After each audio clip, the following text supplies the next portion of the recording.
Bienvenue dans notre émission La vérité de l'Évangile avec Andrew Wommack. Nous célébrons plus de 50 ans à partager la grâce et l'amour inconditionnel de Dieu. Et maintenant, place à Andrew pour un enseignement sur la parole de Dieu qui transforme les vies. À propos de la grâce, la puissance de l'Évangile. Bienvenue dans notre émission La vérité de l'Évangile. Aujourd'hui, nous débutons la 4e semaine d'enseignement au travers du livre aux Romains. Et je peux vous dire que cela a été puissant. Ces versets ont totalement changé ma vie. Les vérités qui nous sont révélées par l'apôtre Paul au sujet de l'Évangile m'ont complètement transformé. Et je peux vous dire qu'enseigner sur ce sujet me bénit à tous les coups. Je crois qu'il y a des milliers et peut-être même des dizaines ou centaines de milliers de personnes qui reçoivent la vérité, qui reçoivent le véritable évangile. Si vous arrivez réellement à vous emparer de ce message, alors comme Paul le dit dans Romains chapitre 1, verset 16, vous verrez que l'évangile est la puissance de Dieu pour le salut. Elle libère la puissance de Dieu dans votre vie. Si votre vie chrétienne semble sans puissance et vous savez que Dieu peut faire des choses, mais qu'il ne les accomplit pas dans votre vie, alors il vous faut une révélation au sujet de cet évangile. C'est puissant. À nouveau, permettez-moi de vous parler de toutes nos ressources. Il y a ce livre que j'ai écrit à ce sujet. J'ai un commentaire que j'ai écrit il y a 25 ou 30 ans au sujet de l'Épître aux Romains.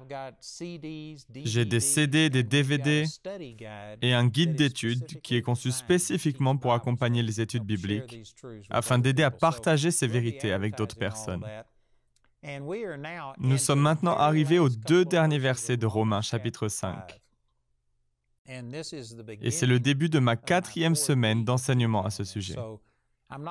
Donc je ne vais pas très lentement, j'aurais pu y passer beaucoup plus de temps, mais je ne veux pas non plus aller trop vite. Et il y a beaucoup de choses que nous avons déjà abordées. Il est impossible de vous faire la synthèse de tout ce que j'ai dit, mais vous pouvez aller sur notre site internet, vous pouvez regarder les programmes gratuitement sur notre site et voir l'ensemble des émissions précédentes. Vous pouvez également vous procurer toutes ces ressources, les CD sont disponibles gratuitement, vous pouvez les télécharger depuis le site, les DVD sont disponibles et gratuits également. C'est un bon moyen de comprendre ce message, car vous devez bien remettre le tout dans son contexte. Je suis bien conscient que les gens ne peuvent pas forcément regarder les émissions tous les jours, et si vous regardez une émission, elle peut vous servir, mais vous constaterez un plus grand impact dans votre vie si vous replacez bien chaque idée dans son contexte. Donc nous sommes arrivés à Romains chapitre 5, verset 20. Il est écrit « L'intervention de la loi a entraîné la multiplication des fautes. Mais là où le péché s'est multiplié, la grâce a surabondé. » Et si vous m'avez suivi tout au long de cette série, j'ai mis l'accent de nombreuses fois sur ce point, car Paul l'a également souligné à de nombreuses reprises dans ce livre aux Romains. Et cela vous montre que Dieu entre en relation avec vous uniquement sur la base de ce que Jésus a fait pour vous. Et tout ce qu'il vous reste à faire est de le recevoir par la grâce. Et cela nous amène à nous demander pourquoi la loi? Eh bien, la loi nous a été donnée car les gens ont permis au péché de se déchaîner. Le péché détruisait la race humaine, il détruisait les vies d'individus. Alors Dieu a donné la loi, comme il est dit dans Romains chapitre 5, verset 20. La loi a entraîné la multiplication des fautes. Dieu n'a pas donné la loi afin de vous libérer du péché, mais au contraire, afin que le péché vous domine. C'est ce qui est écrit dans 1 Corinthiens 15 au verset 56, que ce qui donne sa puissance au péché, c'est la loi. Et nous avons déjà utilisé un nombre important de ces versets, mais en effet, Dieu a renforcé le péché. Il ne vous a pas renforcé dans votre combat contre le péché, mais il a renforcé le péché dans son combat contre vous. Pourquoi Dieu ferait-il cela? La raison est que le péché vous avait déjà battu, mais les gens n'en avaient pas conscience. Ils se comparaient entre eux et se disaient « Je suis au moins aussi bon que cette personne, Dieu va devoir m'accepter. » Mais ils se trompaient eux-mêmes, ils ne comprenaient pas à quel point le péché est mortel. Alors Dieu a donné la loi, et lorsque la loi est venue, le péché a repris vie. Et moi je suis mort, c'est une citation de Romains chapitre 7, au verset 9 qui dit « Pour ma part, sans la loi, je vivais autrefois, mais quand le commandement est venu, le péché a repris vie et moi je suis mort. » La loi a été donnée afin que le péché abonde, mais il est dit dans Romains 5, 20, là où le péché s'est multiplié, la grâce a surabondé. La grâce a toujours été le moyen par lequel les gens ont pu avoir une relation avec Dieu. Même David le savait. Lorsqu'il a péché avec Bathsheba, lorsqu'il a commis l'adultère et a ensuite assassiné le mari de sa maîtresse afin de cacher sa faute, le prophète est venu et lui a révélé son péché. Dans sa repentance, David a écrit le psaume 51 où il il est dit au verset 18 et 19, « Si tu avais voulu des sacrifices, j'en t'en aurais offert. Mais tu ne prends pas plaisir aux sacrifices. Les sacrifices agréables à Dieu sont un cœur brisé et contrit. » En d'autres termes, il dit, « Je pourrais agir en fonction de la loi et je pourrais offrir ces sacrifices si cela pouvait produire quoi que ce soit, mais il sait qu'ils ne sont qu'un symbole. » C'est ce qui est dit dans Hébreux chapitre 9. Il n'était qu'une simple ombre ou une copie du véritable, des symboles, en attendant l'arrivée de Jésus et de son sacrifice. Ainsi, David dit dans le psaume 51 au verset 19, « Ce que tu désires réellement, c'est un cœur brisé et contrit. » Donc même David, qui était sous la loi, agissait selon la grâce. Les gens ont toujours eu une relation avec Dieu basée sur la grâce. Dieu est tellement saint, il est tellement merveilleux, il est tellement puissant que personne dans la Bible, ni vous, ni moi, personne ne peut avoir de relation avec Dieu sur la base de sa bonté. Et la bonne nouvelle, c'est que Dieu désire avoir une relation avec nous qui soit totalement basée sur la grâce, simplement parce qu'il est un Dieu bon et miséricordieux. Mais avant de pouvoir faire cela, il doit vous aider à cesser de vous mettre en avant et de placer votre confiance en vous-même. Donc la loi a été donnée afin que le péché abonde, afin que le péché reprenne vie, afin de renforcer le péché et de permettre au péché de vous dominer. Mais là où le péché s'est multiplié, la grâce a surabondé, dans Romains 5 au verset 21. Ainsi de même que le péché a régné par la mort, de même la grâce règne par la justice, pour la vie éternelle par Jésus-Christ notre Seigneur.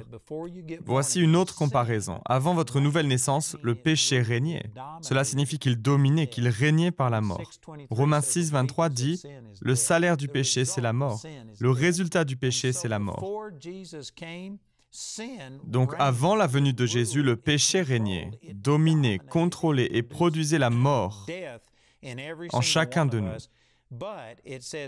Mais il est dit maintenant, de même la grâce règne, contrôle, domine, pour la vie éternelle. Mais c'est par la justice. Ce mot « justice » est un mot à connotation religieuse et parfois les gens perdent de vue ce que ce mot veut réellement dire. Mais une façon simple de le définir est que vous avez été justifié devant Dieu.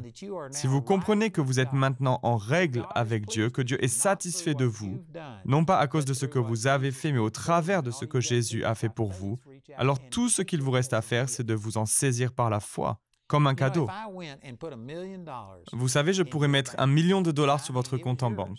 C'est dorénavant à vous, c'est une affaire conclue. Cependant, si vous ne croyez pas que vous le possédez, si vous ne faites rien, que vous ne faites pas de retrait, je peux mettre cet argent sur votre compte, mais il ne vous servirait à rien. Vous pourriez toujours être à la rue, vous n'auriez rien à manger, vous pourriez toujours conduire une vieille voiture en mauvais état. En fait, vous pourriez ne jamais en profiter. C'est cela dont il est question. Par grâce, Dieu nous a tout donné, mais c'est au travers de votre compréhension de ce qu'il a fait, du fait que vous êtes justifiés et avez hérité de privilèges. Et si vous saisissez ces choses, alors la vie qu'il vous a déjà donnée pourra être libérée. Donc la grâce règne par la justice, par la compréhension du fait que vous avez été rendu juste devant Dieu pour la vie éternelle par Jésus-Christ notre Seigneur. Et donc le verset suivant, Romains chapitre 6, verset 1, est puissant. Romains chapitre 6 répond à beaucoup de questions que vous vous posez depuis que vous suivez cette série avec moi. Si vous avez compris et écouté mes enseignements ces 3 dernières semaines sur les 5 premiers chapitres du livre aux Romains, vous savez qu'il est dit que c'est la bonne nouvelle que Dieu vous aime malgré vos échecs, malgré vos mauvaises performances qui comptent. Que rien n'est basé sur vos performances, c'est par grâce. On a vu qu'Abraham a été justifié aux yeux de Dieu et a été déclaré juste avant même qu'il n'obéisse à l'acte saint de la circoncision. Il a tout simplement été justifié à cause de sa foi. Nous avons également utilisé David comme exemple et ainsi de suite. Si vous comprenez cela, alors une question logique serait: est-ce que je peux donc vivre dans le péché? Si vous êtes en train de dire que Dieu ne m'impute plus mes péchés, alors je peux continuer à vivre dans le péché en tant que chrétien? Absolument pas. Cependant, c'est une question légitime et c'est exactement ce dont Paul traite ici. Dans Romains 6 au verset 1, il est écrit: « Que dirons-nous donc? Allons-nous persister dans le péché afin que la grâce se multiplie ?» Et sa réponse dans Romains 6 au verset 2, « Certainement pas. » Vous savez que dans le grec, cela est proche du blasphème. Cela veut vraiment dire absolument pas. D'ailleurs, une des traductions que j'ai lues, je ne vais même pas vous dire ce qu'ils disent, mais c'est un non catégorique. Non, ce n'est pas ce que je dis, c'est ainsi que ça a été traduit ici dans le grec. Et c'est ce sur quoi il met l'accent, c'est un négatif absolu et catégorique. Non, absolument pas, ce n'est pas ce qu'il dit. Mais permettez-moi de vous montrer quelque chose. Paul a dit cela dans Romains 6 au verset 1 et il le redit plus loin dans le même chapitre au verset 15. Quoi donc, allons-nous pécher parce que nous ne sommes pas sous la loi, mais sous la grâce? Certainement pas. 2 fois dans le livre aux Galates, lorsqu'il traite de thèmes similaires, il pose la même question. Pouvons-nous donc simplement continuer à vivre dans le péché? Donc voici où je veux en venir. L'évangile qui était prêché par Paul poussait les gens à constamment demander, « Est-ce que tu es en train de nous dire que la grâce de Dieu nous permet de continuer à vivre dans le péché? » Non, ce n'est pas ce que dit Paul et ce n'est pas ce que je dis non plus.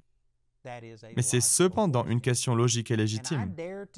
Et je pense ne pas me tromper en disant que la grande majorité des personnes qui regardent cette émission et qui vont à l'Église ne se posent jamais cette question.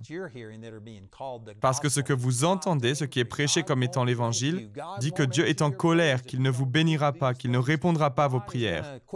Si vous ne faites pas ceci ou cela, qu'il cessera d'être en communion avec vous, qu'il mettra fin à toute relation avec vous, etc. C'est ce que la plupart des gens pensent. Et c'est pour cette raison que cette question ne leur vient pas à l'esprit. Est-ce que tu es en train de me dire que la grâce de Dieu me donne le droit de vivre dans le péché? La plupart des gens ne se posent jamais cette question. Car l'évangile qui est prêché n'est pas celui qui était prêché par Paul.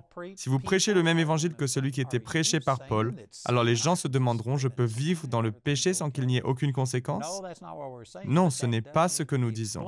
Mais il est nécessaire d'apporter une explication et c'est ce que Paul fait ici dans Romains au chapitre 6. Il donne donc 2 raisons ici dans Romains chapitre 6. Je vais résumer et ensuite nous y reviendrons en détail. Mais la première raison qu'il donne, dans Romains 6 au verset 2, c'est certainement pas « Nous qui sommes morts pour le péché, comment pourrions-nous encore vivre dans le péché ?»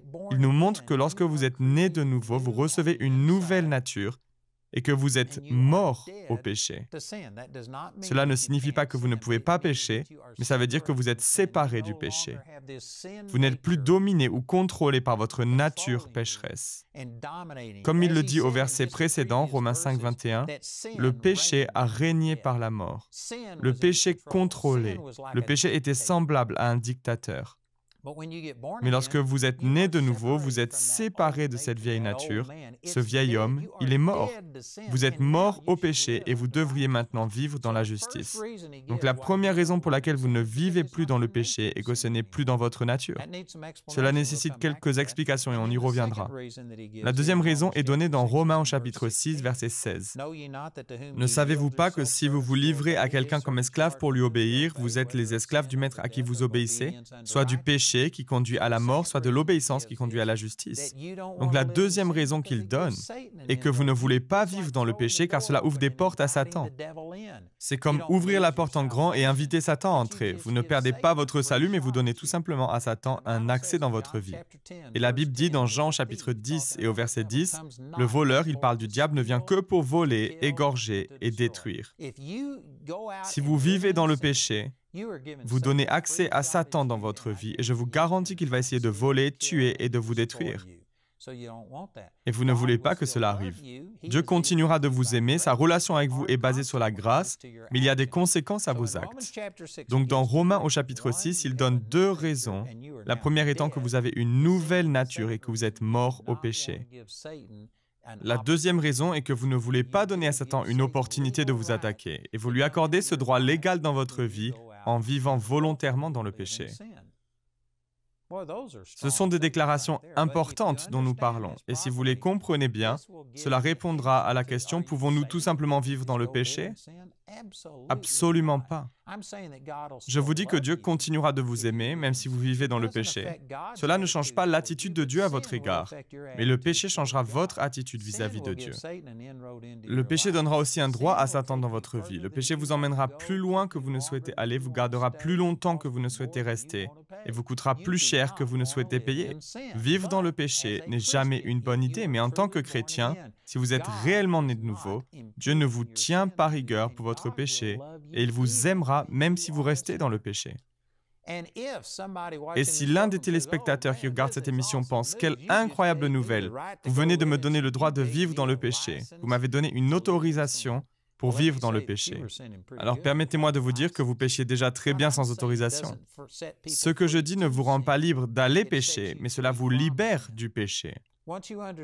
Une fois que vous comprenez l'amour infini de Jésus et le prix qu'il a payé afin de rétablir votre relation avec Dieu, alors l'amour vous attire et vous conduit à vivre une vie sainte, bien plus que ne pouvait le faire la condamnation. Vous savez, je suis heureux que Dieu m'ait donné cette révélation et qu'il m'ait appelé à prêcher sur sa grâce. Et ce pour de nombreuses raisons. La première, simplement parce que cela m'a tellement béni. Ça m'a libéré et j'ai une merveilleuse relation avec Dieu, même si je ne suis pas parfait. Je suis reconnaissant pour cela. Lorsque vous commencez à parler de la grâce de Dieu, vous allez avoir des gens qui vont vous condamner et vous critiquer. Je peux vous garantir que je vais recevoir beaucoup de critiques au sujet de ce que j'enseigne sur la grâce de Dieu. Il y aura toujours des personnes pour me critiquer.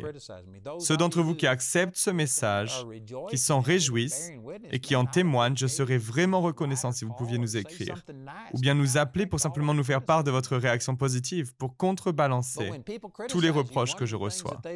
Lorsque les gens vous critiquent, une des choses qu'ils diront souvent, c'est « Vous prêchez cette grâce doucereuse afin de justifier le fait de vivre dans le péché. » Et vous savez quoi? Je suis très heureux que Dieu m'ait donné l'opportunité de prêcher au sujet de la grâce parce que vous ne pouvez pas dire cela à mon sujet. J'ai vécu une vie plus sainte que la majorité des personnes qui regardent cette émission.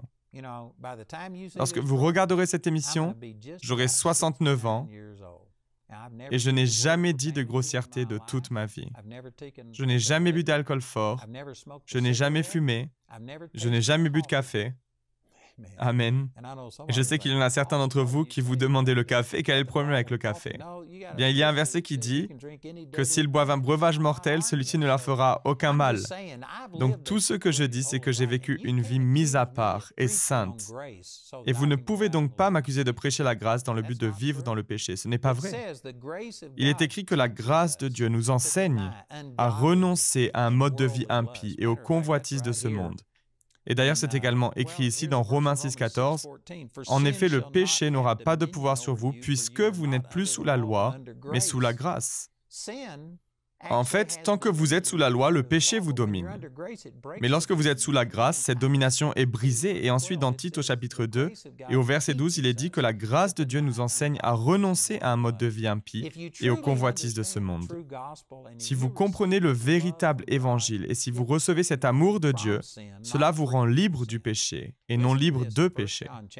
Écoutez ceci dans 1 Jean chapitre 3 au verset 1, où il est écrit « Voyez combien le Père nous a aimés pour que nous puissions être appelés enfants de Dieu. Et nous le sommes. Voici pourquoi le monde ne nous reconnaît pas, c'est parce qu'il n'a pas reconnu Dieu. » Ensuite, au verset 2, il dit « Mes chers amis, dès à présent, nous sommes enfants de Dieu, et ce que nous serons un jour n'a pas encore été rendu manifeste. Nous savons que lorsque Christ paraîtra, nous serons semblables à lui, car nous le verrons tel qu'il est. » Et regardez également ceci, 1 Jean chapitre 3, verset 3. Tous ceux, pas la plupart, pas beaucoup, pas la majorité, tous ceux qui fondent sur Christ une telle espérance concernant l'amour de Dieu et le fait de devenir comme lui, se rendent eux-mêmes purs, tout comme Christ est pur. Si une personne prenait ce que dit Paul et ce que je dis et qu'il se disait « c'est génial, je peux donc aller pécher », alors vous n'avez pas cette espérance en lui, vous n'avez pas réellement reçu l'amour de Dieu, vous êtes tout simplement religieux. Si vous êtes réellement né de nouveau, vous ne cherchez pas une excuse pour pécher. Vous cherchez à vous libérer du péché et vous en serez libérés. Toute personne qui prendrait les déclarations de Paul, que je suis en train de répéter et enseigner ici, et se disait « je peux aller vivre dans le péché », parce qu'il y a la grâce de Dieu, alors vous n'êtes pas né de nouveau, vous ne possédez pas une nouvelle nature. Vous avez toujours une vieille nature et vous êtes simplement en train d'utiliser cela pour justifier le fait de permettre à votre nature pécheresse de vous dominer. Mais si vous êtes réellement né de Dieu, alors on voit qu'il est dit dans Romains 6, verset 2, « Persisterons-nous dans le péché ?» et c'est le verset 1. Persisterons-nous dans le péché pour que la grâce abonde? Certainement pas. Nous qui sommes morts pour le péché, comment pourrions-nous encore vivre dans le péché? Avant de naître de nouveau, avant la nouvelle naissance, vous aviez une nature en vous qui était morte aux choses de Dieu. Vous savez, le mot « mort » a une signification différente pour nous que pour Dieu. Lorsque vous parlez de mort pour une personne, cela veut tout simplement dire que vous cessez d'exister, vous n'êtes plus rien. Mais ce n'est pas la signification que donne la Bible au mot « mort ». Dieu a dit à Adam que le jour où il mangerait du fruit de la connaissance du bien et du mal, le jour où il en mangerait, il mourrait certainement. Il n'est mort physiquement que 930 ans plus tard, mais ce jour-là, la mort spirituelle s'est produite. Il a été séparé de Dieu. C'est ce que signifie le mot « mort » pour Dieu. La séparation. Lorsqu'une personne meurt physiquement, elle ne cesse pas d'exister, elle existe toujours. La Bible enseigne que notre esprit et notre âme vont au Père.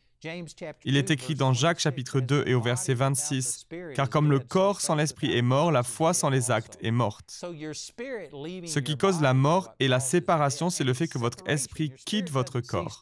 Votre esprit ne cesse pas d'exister, mais il va soit auprès de Dieu, soit en enfer. Mais vous continuez d'exister. La mort n'est pas la fin de l'existence, mais c'est la séparation. Et lorsque vous naissez dans vos fautes et vos péchés, et j'ai déjà utilisé à de nombreuses reprises le verset dans Éphésiens 2:1, mais cela ne veut pas dire que votre esprit est mort, dans le sens qu'il ne fonctionne plus. Il est toujours vivant. Il fonctionne, mais il fonctionne indépendamment de Dieu, séparé de lui. Et lorsqu'il est dit dans Romains chapitre 6 et au verset 2 que vous êtes morts pour le péché, cela ne veut pas dire que vous ne pouvez plus pécher, mais ça signifie que vous ne vivez plus pour le péché. Vous n'êtes plus contrôlé par le péché. Vous avez été séparé de cette nature pécheresse, de la corruption dont vous aviez hérité au travers d'Adam. Et vous êtes maintenant morts, séparés de cette vieille nature de péché. Je vais maintenant dire quelque chose que je n'ai pas le temps d'expliquer en détail dans cette émission, donc veuillez essayer de me rejoindre pour l'émission suivante. Procurez-vous les enseignements ou bien visitez notre site internet pour recevoir l'explication complète à ce sujet. Dans son ensemble, le corps de Christ croit que nous avons toujours une nature pécheresse. Et si vous lisez une version anglaise de la Bible appelée NIV, ils n'ont pas compris ce que j'explique ici. La version NIV fera référence à la nature pécheresse de l'homme en parlant du chrétien. Avant la nouvelle naissance, nous avions tous une nature pécheresse, mais lorsque nous sommes nés de nouveau, notre nature pécheresse a disparu. Elle n'existe plus. Vous n'avez plus une nature pécheresse, vous êtes morts au péché, et cela sera dit de nombreuses fois ici au chapitre 6 du livre aux Romains. Je sais que ce que je dis là est contraire à ce que l'on a enseigné à la plupart d'entre vous. Mais si vous écoutez et que vous parcourez Romains chapitre 6, cela vous prouvera que c'est bien ce qui est dit. Vous ne possédez pas une nature pécheresse et une nature humaine née de nouveau. J'ai entendu des gens le décrire de la manière suivante, qu'il y a un chien blanc et un chien noir à l'intérieur de vous qui se battent constamment. Et celui que vous nourrissez sera le vainqueur. Et ce qu'ils veulent dire, c'est qu'il faut vous concentrer sur qui vous êtes en Christ, votre nouvelle nature, etc. Et il y a du vrai là-dedans, mais ce qui est mauvais avec cette idée, c'est que vous êtes toujours en train de vous identifier au péché. Voilà pourquoi je suis contre certains de ces programmes à 3 étapes. Mais bon, je ne vais pas dire cela car je n'ai pas le temps de le défendre. Ce que j'essaie simplement de dire, c'est que vous n'êtes pas un vieux pécheur sauvé par grâce. Vous étiez un vieux pécheur, mais vous avez été sauvé par grâce, et maintenant vous êtes la justice de Dieu. Rejoignez-nous demain, je vais partager des choses avec vous qui vont transformer votre vie. J'ai tout ceci dans ce livre intitulé « La grâce, la puissance de l'Évangile ». J'ai aussi un livre, commentaire sur la vie pour aujourd'hui, sur le livre aux Romains. Nous avons des enseignements sur CD et DVD, et nous avons également ce guide d'études qui pourra vous aider à donner des études bibliques et partager ces vérités avec d'autres. C'est très simple. Notre annonceur va partager tout ceci avec vous et je vous encourage, s'il vous plaît, à vous procurer ces ressources et à me rejoindre demain pour un nouveau numéro de la vérité de l'Évangile. Le programme d'aujourd'hui fait partie de la série La grâce, la puissance de l'Évangile. Nous espérons que ce message vous a béni. Notre ligne téléphonique est ouverte aux heures indiquées à l'écran. Appelez-nous si vous avez des questions sur ce programme, si vous avez besoin de prière ou si vous désirez commander l'un de nos enseignements. Vous pouvez nous contacter au numéro qui s'affiche à l'écran. Ce programme a été rendu possible grâce au soutien financier de nos partenaires. Si vous souhaitez devenir partenaire, vous pouvez le faire en appelant ces mêmes numéros. Nous vous proposons un livre sur le même sujet que l'émission d'aujourd'hui, intitulé « La grâce, la puissance de l'Évangile », que vous pouvez vous procurer pour 12 €. Les 30 émissions de cette série sont disponibles en DVD pour 22 €. Vous pouvez également vous les procurer en CD pour la somme de 15 €. Si vous commandez les deux formats, CD et DVD de manière simultanée, le prix de l'ensemble est de seulement 30 €. Vous pouvez aussi opter pour les fichiers audio MP3 et vidéo MP4 sur clé USB, toujours pour 30 €. Le guide d'étude est pour l'instant seulement disponible en anglais. Il inclut le contenu du livre ainsi que des questions en rapport avec chaque sujet abordé afin de l'étudier seul ou en groupe. Pour tous nos téléspectateurs qui se trouvent en dehors de l'Europe, tous les produits que nous vous présentons sont disponibles dans nos bureaux situés dans votre région. Vous pouvez les contacter grâce aux coordonnées qui s'affichent sur votre écran afin d'en connaître le prix dans votre monnaie locale. Andrew a à cœur que chacun puisse écouter ou regarder ce programme à sa convenance et puisse le partager avec d'autres. Si vous ne pouvez pas vous permettre d'acheter les CD ou DVD, nous vous enverrons un lien afin de télécharger gratuitement l'enseignement de cette semaine en version audio MP3. Notez que vous ne pouvez profiter de cette offre qu'en appelant notre ligne téléphonique. Vous pouvez nous appeler dès maintenant au numéro qui s'affiche à l'écran. Nous nous ferons un plaisir de répondre à vos questions, de prier avec vous ou de vous aider à commander l'un de nos enseignements. Notre ligne est ouverte durant les heures inscrites à l'écran. Nos opérateurs téléphoniques répondront en français ou en anglais selon les informations qui se trouvent sur cette annonce. Toutes les ressources d'Andrew en français se trouvent dans les boutiques en ligne des sites internet de nos bureaux affichés à l'écran. Vous pouvez également nous joindre par email en français et en anglais aux adresses qui s'affichent sur votre écran. Nous avons hâte d'avoir de vos nouvelles. La prochaine fois dans la vérité de l'Évangile. Jésus est littéralement devenu péché pour nous. Mais croyez-vous que rien n'a changé depuis? Si, il a payé pour ses péchés. Et maintenant, il est totalement ressuscité. Il n'y a plus aucun péché en lui, il n'y a plus d'échec en lui. Il est devenu toutes ces choses pour nous. Il les a supportées pour nous. Mais il n'est plus tout cela maintenant. Il explique que lorsque vous avez été baptisé dans le corps de Christ, vous avez participé à sa mort. Et il va rappeler ce point tout au long de ce chapitre, que de la même manière dont il est vivant pour Dieu et que la mort n'a plus aucun contrôle sur lui, il en est de même pour vous. Vous ne possédez pas une nature de péché. Cette nature vous a été retirée.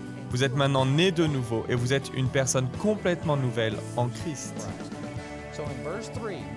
Donc au verset 3, « Ignorez-vous que nous tous qui avons été baptisés en Jésus-Christ, c'est en sa mort que nous avons été baptisés. Par le baptême en sa mort, nous avons donc été ensevelis avec lui, afin que comme Christ est ressuscité par la gloire du Père, de même, nous aussi, nous menions une vie nouvelle. » Remarquez le temps qu'il emploie ici, c'est accompli. C'est en sa mort que nous avons été baptisés. Vous ne possédez pas cette nature pécheresse, vous êtes morts au péché. Mais il faut que nous aussi nous menions une vie nouvelle. Le baptême et la séparation d'avec la nature du péché sont des faits accomplis. Que vous le compreniez, que vous l'acceptiez ou non, lorsque vous êtes né de nouveau, vous avez été séparés de cette vieille nature du péché qui vous poussait à pécher. Cependant, le fait de marcher ou non dans cette vie nouvelle, de le manifester ou non par votre marche quotidienne et vos paroles, dépend de ce que vous savez.